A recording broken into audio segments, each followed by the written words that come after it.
Hello, babes, and welcome to Coffee and Tequila, the Monday morning show. Maybe on a Friday, maybe on a Tuesday, Wednesday, Thursday, Saturday, whenever the hell we do it. My name is Zach.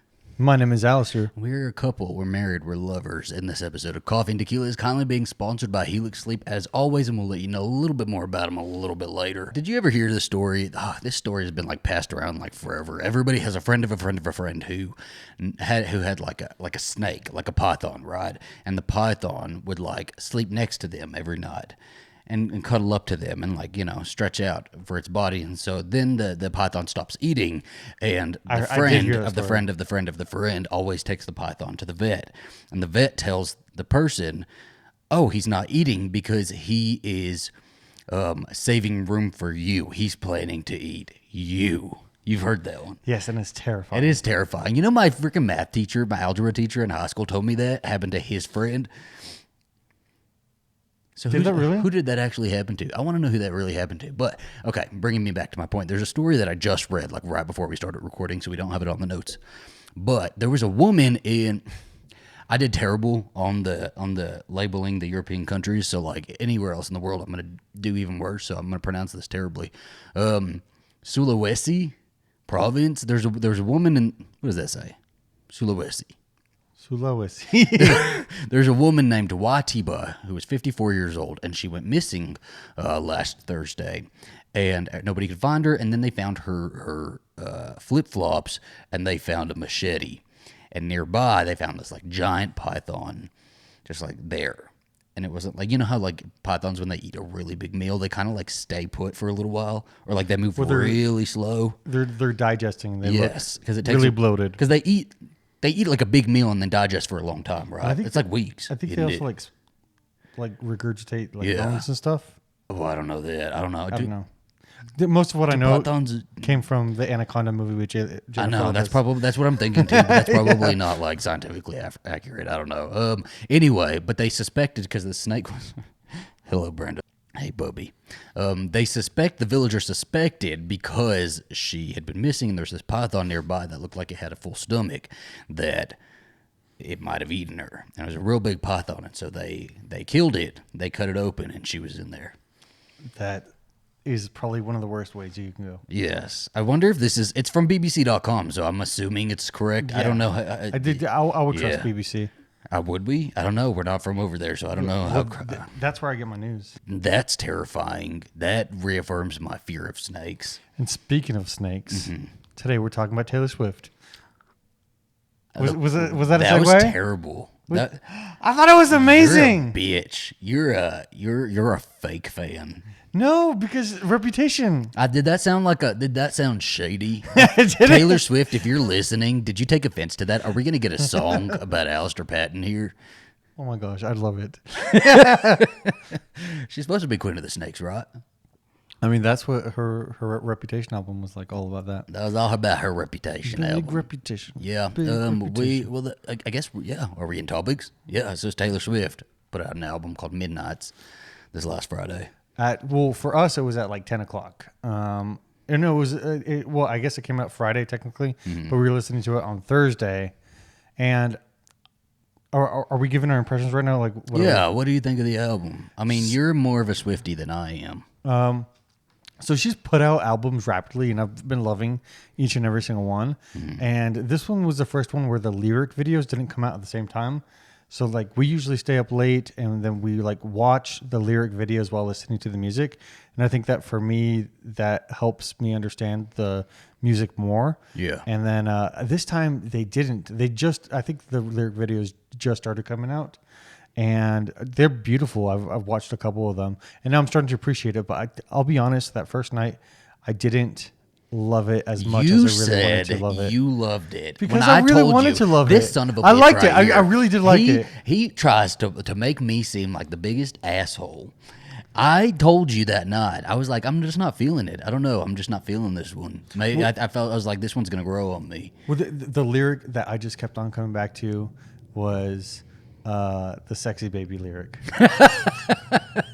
That's a good one. I didn't know that was a 30 Rock reference. I don't know either until you told me. My friend Troy told me that it was a 30 Rock reference. Which I'm glad that it's the referencing. Line? Sometimes I feel like everyone's a sexy baby. Yes. And so all day I've just been walking around like I feel like everyone's a sexy baby. You're sexy baby, baby.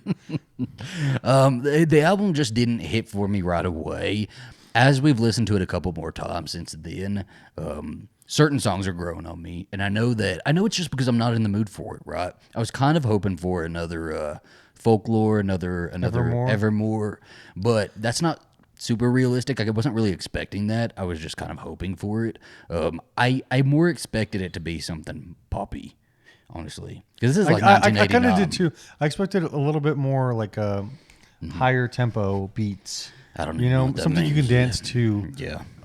And I think she's still kind of in her more. I wouldn't even call it acoustic, but there's not a lot of sound. You know, and the beat sounds kind of similar throughout the album. The song sound, all the songs kind of sound the same a little bit, but the more you listen to it, they start But it to makes a differentiate, cohesive right? album, Like yeah. I like Antihero. I like I think that's a Karma. good one. Karma's a good one. Snow on the Beach. I was very angry about Snow on the Beach because it's supposed to have Lana Del Rey, and it doesn't. It has Lana Del has her. Rey, but she But- goes Snow on the Beach. I'm curious. Does she have writing credits on it though? I'm looking at it right now. Rolling Stone says that Taylor Swift is the first artist to sell 1 million records in 1 week since Taylor Swift in Oh 2017. really? Yes. Yeah. Did this sell like what was does it say what pure sales were or whatever? I don't know. I don't actually understand. I'd what have pure to sales look are, into but that one more. Yeah, 1 million copies in the first week. Really, it's only not even been a whole week. 1.2 million. It's been like a weekend. Yeah. So Since Reputation in 2017. that's pretty impressive. And Reputation was under Big Machine Records, which was her last record label, and everybody was kind of like expecting her to have another like 1 million in the first week hit with Lover, and that didn't happen. And so everybody's been like, oh, well, maybe this is her slow decline. Maybe like we're gonna hit her decline because everybody gets a decline, and maybe it's like this is a bad time for her to not hit 1 million copies because of her leaving Big Machine Records. Maybe that wasn't the right move for her. I don't know. There's a lot of conversation about that. I remember at the time. That was years ago, baby. 2019. No, I remember as well. Mm-hmm. But what I was just thinking is that, you know, Evermore and Folklore Yes. just came out of the blue. And this was the first one since Lover that she's actually like sent out a release date. But what I would say is, so like people were questioning her sort of longevity and questioning like if this was the sort of the beginning of the decline during the Lover era, and then she drops Folklore and Evermore pretty close together, and those were pretty damn successful. Those were I don't believe those hit 1 million copies in the first week, right? Yeah, you just said it. It didn't, but Yeah. But they were critically amazing. massive Yes. albums, and people like And still made them their are- entire personality. Yes. They surely did. And then this one is the first release since those that are not like a Taylor's version release, right? Yes. So Midnight's, and this one just hit 1 million copies in the first week. So like, she's doing something right. She really is. You know, I was talking to a friend earlier about this and about what she does right, and like asking, well, how is she? Because she's got to be like on 15 years of her career at this point, you know, and so what is she doing right? I think a lot of people were kind of expecting a Folklore Evermore sort of thing, or a lot of people were hoping for that. Not everybody, not a big chunk of the people, but a lot of people were hoping for that. And I think it's really good that she didn't do that, actually, because you got to keep people like not only guessing, but you got to. I think her longevity can be pinned down to her willingness to go outside of her own comfort zone and go outside of genre.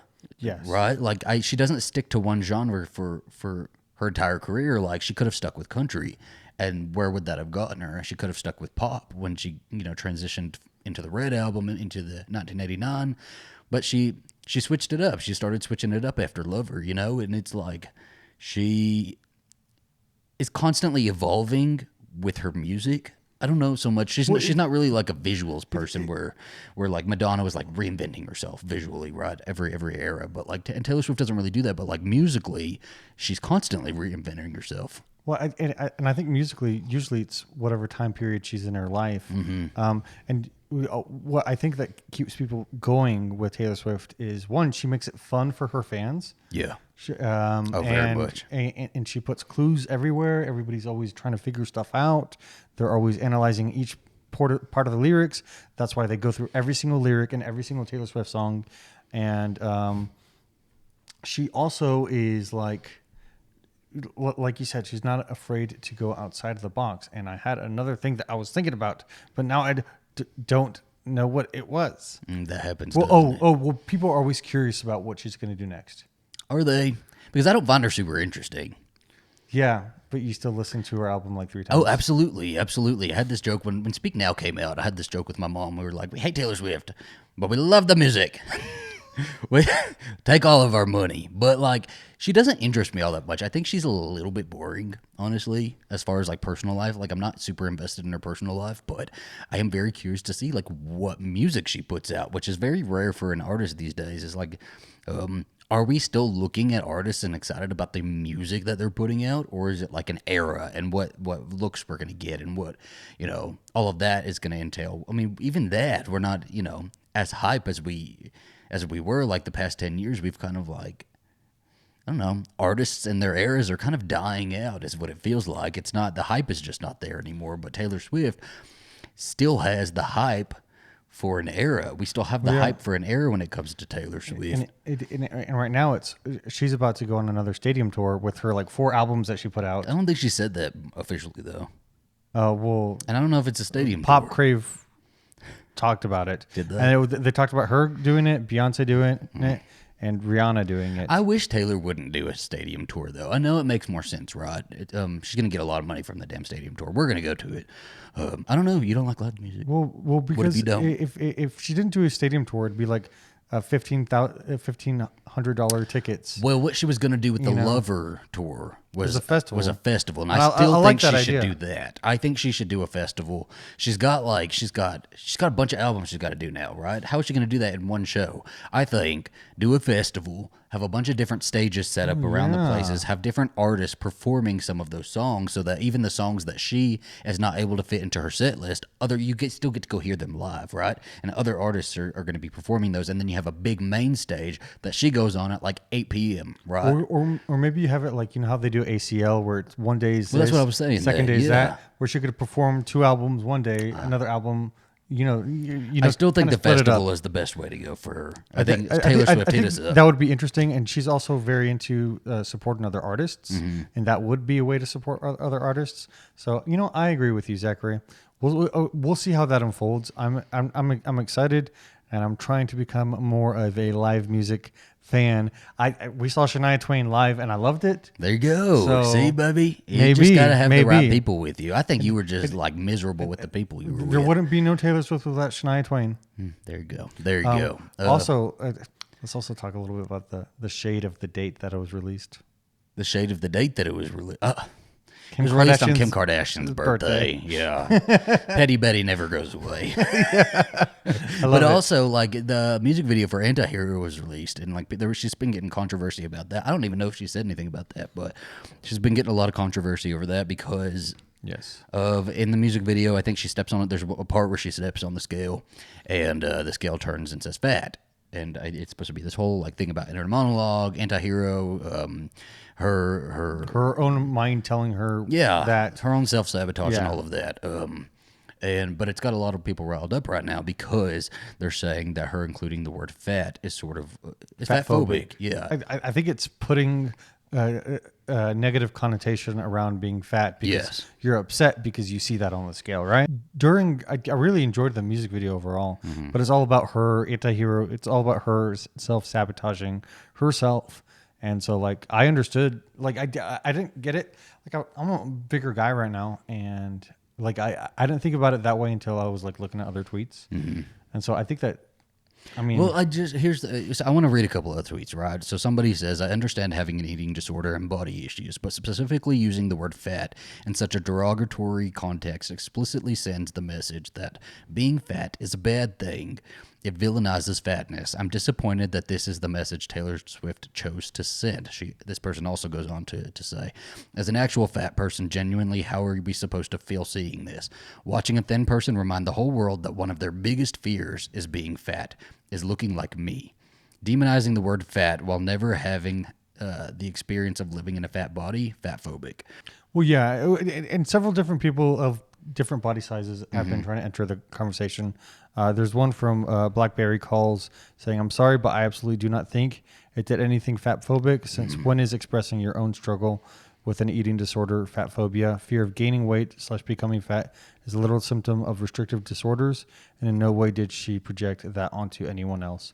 And so, my viewpoint, I think I respect anybody's viewpoint on this, and if this made you feel uncomfortable, that's understandable. But I'm wondering, for her, it was just I think these are her phobias, her eating disorder, her what people tell her, and I understood that in the context of the song. It is her own inner monologue, right? Yeah. Like you can't stifle your own inner monologue, and if that was what she felt, if that is what her inner demon was at the time, then I mean we can't say that she's wrong for feeling that, right? Like it's just she didn't control that feeling. That feeling just was. It just was. So I definitely see both sides of this. I see how people can be upset and can be hurt and feel like it's fatphobic, but I also see that this is just her inner monologue, and that is what she was feeling. Now, does she have to go and project it? I think is another question, and it's another question that people have to answer for themselves, right?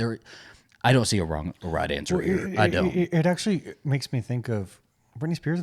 Britney Spears, don't be doing this. Well, because I was thinking of her interview. Correct me if I'm wrong, which you definitely will. With Diane, was it with Diane Sawyer, where she was like, "How do you feel that this is how you're, how you're representing like young women, how you're showing them how to act and stuff like that." Oh, and she says, she's like, "That's not my responsibility." She says, "I'm not the parent, change the channel." And I think that's like, but that is the question, right? I don't know where I fall on that, because is it an artist's responsibility to say things in a certain way that are not gonna? I don't know. Like, especially when you hold significant power. You do. That's the thing, right? Is like she is holding significant power, and does she have responsibility? Because she could literally say she hates one person, and all the Swifties would attack them, right? Yeah. So somebody commented, you have to be responsible for the content you create and the messages sent when you are the architect. And I thought that, was pretty good at encapsulating like some of that responsibility that somebody with such a big, enormous influence has. And I don't know, did she do it right? I don't really know where I fall on it.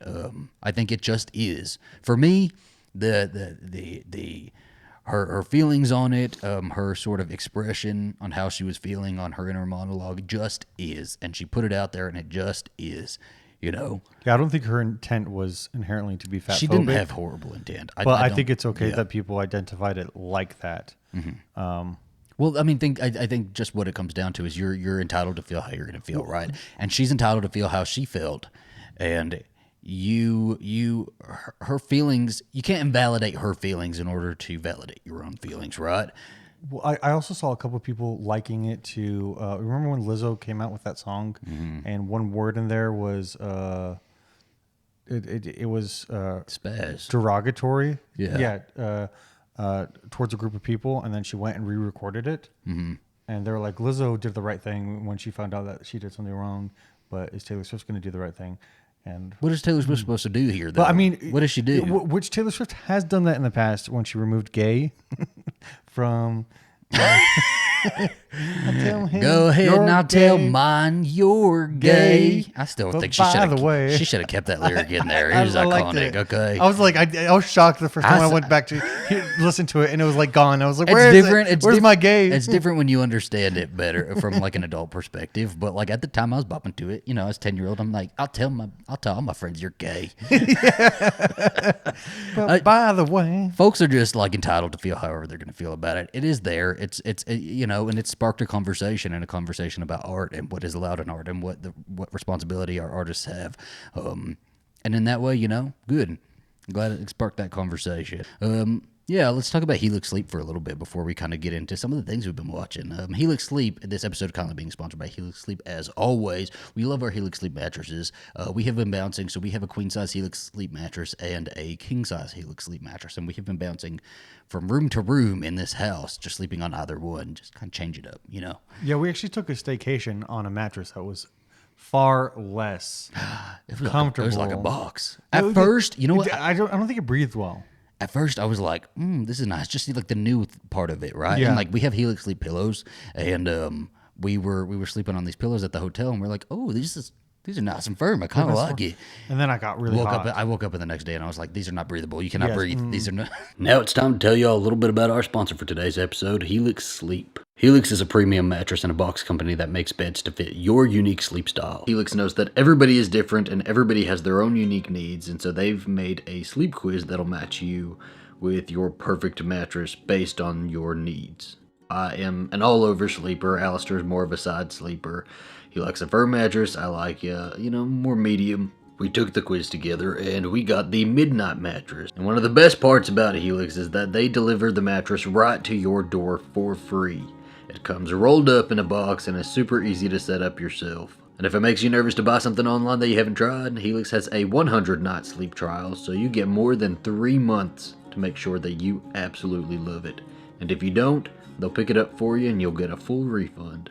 Well, if you or somebody you know is in the market for a new mattress and you think that Helix Sleep sounds right for you, you can go to helixsleep.com/tequila where you can get up to $200 off of your mattress. And 2 free pillows. Breathable pillows. Yeah, and I guess we're just getting into what have we been watching? I guess we can start with Interview with the Vampire because we have less to say about that one. I freaking love this show though. I am loving every episode, and this last episode was crazy, and I also really loved it. My mom watches it now. I know, it was so weird to hear about that, and I was like, maybe we should watch this episode with your mom, and then I rethought about it. Oh no, and I was like, yeah, maybe this is probably not a series we want to watch. Not because with of the your mom. gay stuff. I don't know. Maybe she's a gator, but Well, because of the sex stuff. I'm not watching sex stuff with my mother. Yeah, she doesn't want to watch that with us. But I was covering Handmaid's Tale with her because I cover Handmaid's Tale with my mom every Thursday. We have an episode about it, and I was talking to her about it, and I said, we've been watching Interview with the Vampire, and it's really good. And she loves the movie Interview with the Vampire. She loves I don't know if she's ever read the book, but she loves the movie. And so she started watching it, and she started texting us on Saturday, and she was like, it's such a good show. I can't believe I can't binge it. I've reached all the episodes. I have to wait now till next week. And so she loves it. I love, like, getting somebody into something. And feeling like the pride, like I discovered it. Like Interview with the Vampire was... like your tastes are validated. Interview with the Vampire it was like this indie thing that nobody had ever heard of, and I'm introducing it to everybody. It seems like it's gaining traction. Yeah, because it's really, really good. I saw some people not really liking episode 5. This last episode that came out was that 5? Yeah, that was episode 5. How many episodes are there? Right now there's 5.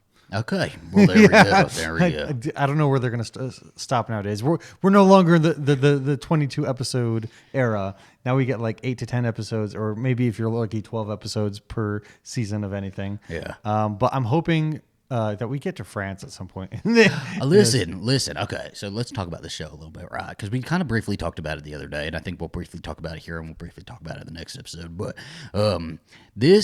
my favorite character was always Claudia.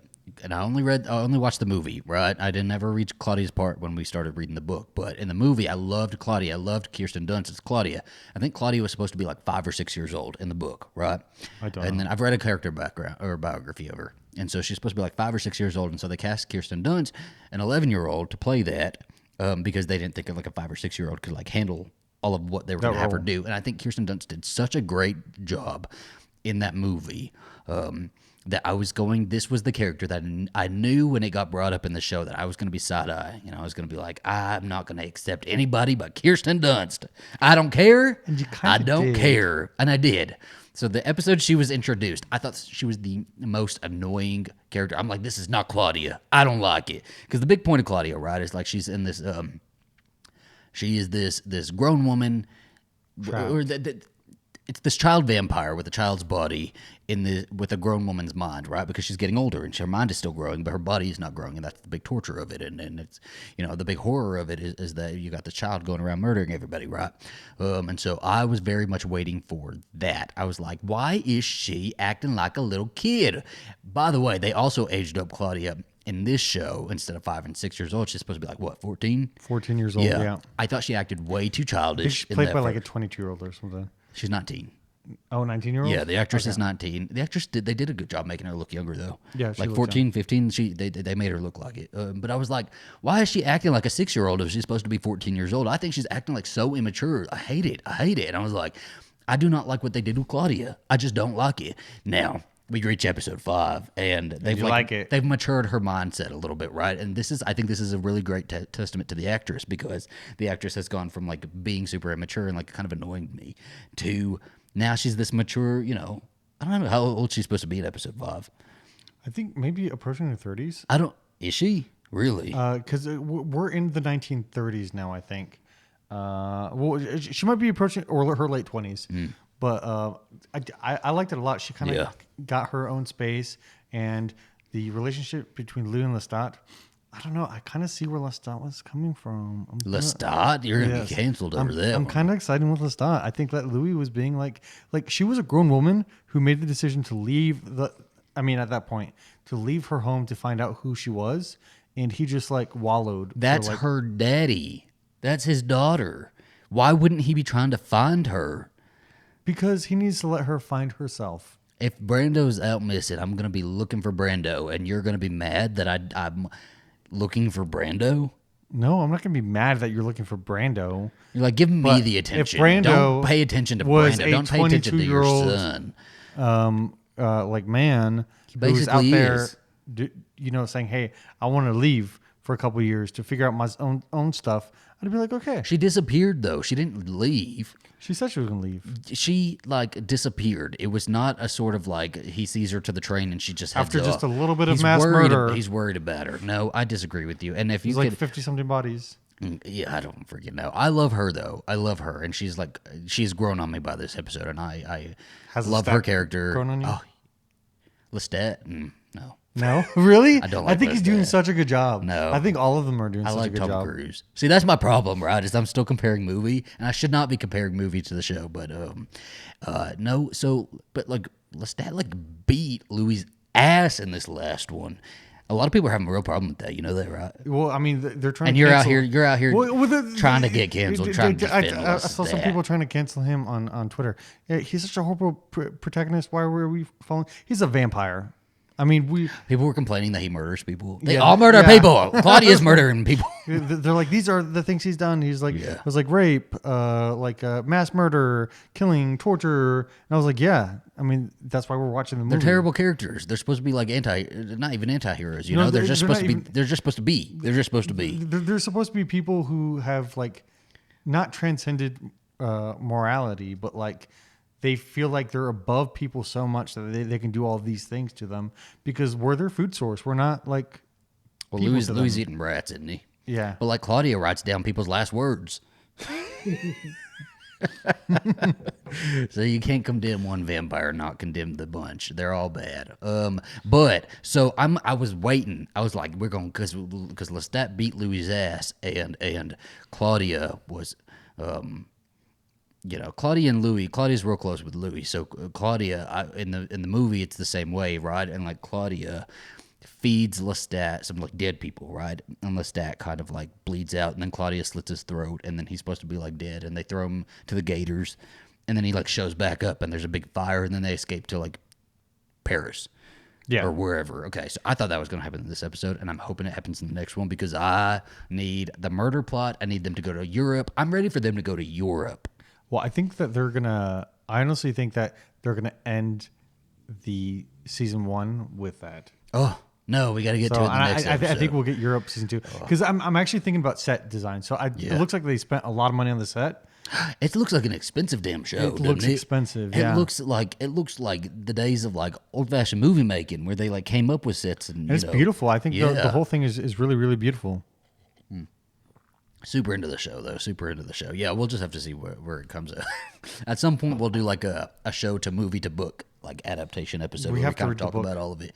We do. We have it on audiobook. What else would we watch? Black Adam. Well, he did not want to go watch this with me. I really wanted to watch this, and I still want to watch that Julia Roberts and George Clooney movie, but I decided that we were going to watch Black Adam first. You got one movie this weekend. I said you get one movie. Pick it. But we watched Black Adam, and I thought it was fun. I had a lot of fun. I did have a lot of fun. I did not want to go watch it. I was I'm so tired of superhero guys. Like I'm so over superheroes. I cannot with superheroes anymore. But we sat. It was like 2 hours. I looked at the time. I was like, 2 hours, baby. This is a 2 hour movie. Well, I mean, it's always like a 2 hour movie nowadays with like superhero movies. But my biggest criticisms, I have just three. Mm-hmm. One, I think the dialogue really needed to be scrubbed. Like they needed to look at that dialogue. Two, I think the editing was slightly bad. What was wrong with it? No, because there's characters making jokes and none of them stuck. It was funny jokes, told funnily, but the way it was edited, they weren't funny. Well, how does it have to be edited? What are you talking about? Well, Zachary, I don't know if you know a lot about video editing. I did but not. Sometimes when you edit videos, you have to edit videos so that clips work well together. Okay, thank you for explaining it to me. I figured that would be an issue. Actually, I have 4 issues with the movie. 3 was that they gave it the third world kind of tint. Tint? Yes. Did they? The yellowy I didn't tint. even notice that. Yeah. Which maybe they were trying to cover it and make it Snydery, because Zack Snyder does kind of something like that with all his movies. And 4, I thought that the third act was a little rushed because I kept on thinking that it was going to end. But everything else I loved. I thought Black Adam was amazing. Dwayne The Rock Johnson's traps were their own characters. Oh, his body looked great in this. Yes. I was like, ooh, him in Yes. that first suit, the first suit he had before he got his level up suit. I was into it. I was feeling it. And I liked when he levitated around. It was real sexy. I got real horny. Okay, babe. Well, Horny for the Rock. Rock hard. He played a straight man character in this, more than he usually does, because he's usually much more comedic, I think, in movies. And he had the kid and everybody else playing off of him. I really liked. I don't remember the name of the actress, but the actress that finds him at the beginning. I really liked her throughout the movie. Mm-hmm. I liked the origin. I know the origin was changed somewhat. I didn't read the comics. I haven't read the comics, but I thought it was funny when he said Shazam. Oh, I hate it when they do that. Why couldn't they come up with a new word in this new DC? Why do they have to say Shazam? Or make it sound better, like Shazam. Oh yeah, Shazam. But it was like Shazam in an American accent. Shazam. Shazam. But I really enjoyed it. I thought it was fun. I'm excited for the second one, and I'm going to let you talk about what you liked before I get into other stuff. I don't have a whole lot to say about it. That's the thing. Is I was dreading it, and I really only went to see Henry Cavill because that secret was basically spilled by the time. Yeah. I wish he hadn't told me that, because it would have been a really great surprise for me to actually. So I spilled it to you? You did. You told. I don't have. Nobody on my freaking timelines are talking about Black Adam. I have to be honest with you there. Okay, nobody's talking about a DC movie except Grace Randolph. Well, I'm sorry. I thought that would get you to want to watch it. It did. I went to the movie theater to see Henry Cavill, and I was ready to see it, and I was pleasantly surprised by the movie. I had a good time during the movie. I don't know if I'd watch it again, but I liked it.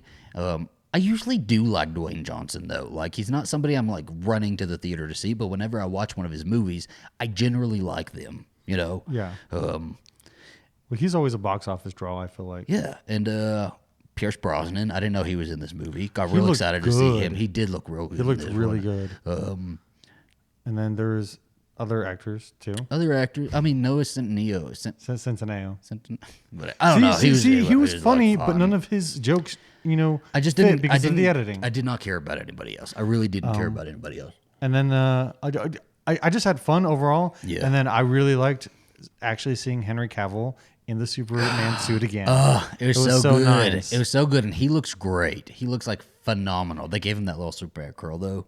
Did you see that? I can't wait for both of them to become love interests. So the big thing, right, is supposed to be the Black Adam was supposed to be ushering in a new era of DC. Yeah, right? he called it Phase 1. Phase 1. That this movie's Phase 1, and that him and his ex-wife and Henry Cavill were on negotiations with DC about Superman and about their own movies. Do you guys listen to Grace Randolph? We get a lot of our information from her, so we do. We trust her. We're gonna a lot. We're gonna be if we're wrong, then we're not gonna. That's her fault. So she said that Dwayne Johnson was positioning himself or trying to position himself to take over DC as a whole, and that he would kind of put the Black Adam as like the lead of DC, Mm-hmm. and he was he didn't have like such a great response at Comic-Con, and so he made sure that they got Henry Cavill, because up until now they were get the fans. planning to just do like headless cameos from Superman, but now Dwayne Johnson was very instrumental in getting Henry Cavill back and making sure that he was in this in order to like start bringing him back into DC again and like actually make him Superman again and give him like a Superman movie, all of that. And win the fans over. And Yesterday though, because I don't think it had been actually confirmed that Henry Cavill was officially coming back. And yesterday, he put out a video that actually said that he was like, I was going to wait till the weekend's done, and I'll be back in the DC. So Henry Cavill's coming back as Superman, guys. I want to get a movie. I'm really excited. I want a Superman movie. I don't want a Man of Steel 2, because Man of Steel was about him finding his identity. Now that he has his identity, I just want a Superman movie. And that coming from me, when I think that Superman or Batman are some of the most, people are going to hate me for saying this, but this is my own opinion, some of the most derivative superheroes. Okay. I just really want to see him. As Henry Superman. Cavill is Superman. He just is. Like, there is no other Superman for me than Henry Cavill. And I'm very happy to see him as Superman. I love to watch him as Superman. I don't think he's the best actor out there. I don't think he's the best actor, but as Superman, he's very, very good. And but now also in today's news, who is it? James Gunn. James Gunn is taking over is DC taking over the officially. DC, which is weird. We just again saw a video on that, and it is weird because the Suicide Squad, the movie, did well. Yeah. It didn't do as well as expected, and wasn't as well received by everybody as expected. Because I think that he has a certain brand of humor, and I think that this is an interesting turn for them. And I'm not sure if this was in line with what, Dwayne "The Rock" Johnson and his team were wanting, or if this is actually what they're wanting. I wonder if Dwayne Johnson was in there in the conversations about like where DC is going and like James Gunn coming on and taking over DC, or like what the power moves were here. I want to know what the power moves were, because it feels like a chessboard at this point, and people are like making moves. You know what? It feels like over there at Warner Brothers Discovery, they have no clue what they're doing. I don't know. Grace says, because Grace did a whole video about this, and you should go check it out, but she did a whole video about this today, saying that she thinks that James Gunn is going to start building off of the Snyderverse rather than like redoing everything, and I genuinely hope so. I really liked Justice League, the Snyder cut, like very much. The 4-hour version, yes, I was all about it, and I hope that like they do start building off of that, because it was a really interesting direction, and it would be a shame to see it just go to waste. I want Henry Cavill back. I don't really care about Ben Affleck, but like whatever, if we got him back, okay. Yeah. I need more I Wonder don't think Woman. he really got his chance to be Batman. I just don't care either way. But so it's really interesting seeing how like DC is kind of shaping itself up, because it feels like they've been trying for like so long now to like, which is weird because reach like any sort of like Marvel because for the longest time, like the only superhero franchise that was actually successful in the movies was DC, and then Marvel's just been charging through. Well, I know a lot of people have been kind of disappointed by Phase 4. Going into Phase 5. Is that the phase we're in with Marvel? I think oh, so. Oh goodness, I don't know anymore. I know a lot of people are like, yeah, I agree with you. But a lot of it is good. Like Miss Marvel was really good. WandaVision was amazing.